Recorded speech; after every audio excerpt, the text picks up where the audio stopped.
एक जंगल में शेर, लोमड़ी और गधे नए नए दोस्त बने।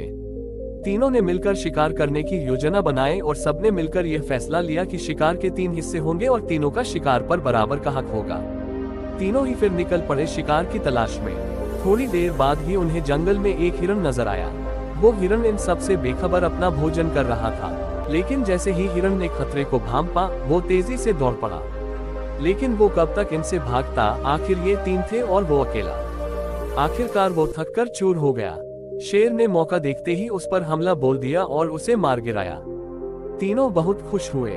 शेर ने गधे से कहा, शिकार के 3 हिस्से कर दो दोस्त। गधे ने शिकार के 3 बराबर हिस्से कर दिए, लेकिन ये बात शेर को पसंद नहीं आई और वो गुस्से से दहाड़ने लगा। शेर ने गधे पर भी हमला बोल दिया और देखते ही देखते अपने नुकीले दांतों और पंजों से उसे 2 हिस्सों में काटकर अलग कर दिया।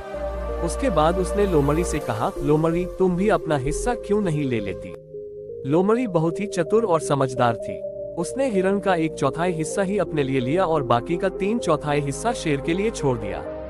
ये भी पढ़े पंचतंत्र की कहानी, भालू और 2 मित्र। ये देख शेर बेहद प्रसन्न हुआ और खुश होकर बोला, वाह लोमड़ी मेरी दोस्त, तुमने भोजन की बिल्कुल सही मात्रा मेरे लिए छोड़ी है। तुम सचमुच बहुत ही समझदार हो। आखिर तुमने इतने समझदारी कहाँ से सीखी। लोमड़ी ने जवाब दिया, महाराज दरअसल इस बेवकूफ गधे की हालत व दुर्दशा देखकर ही मैं समझ गई थी कि आप क्या चाहते हैं। इसकी बेवकूफी से ही मैंने सीख ली।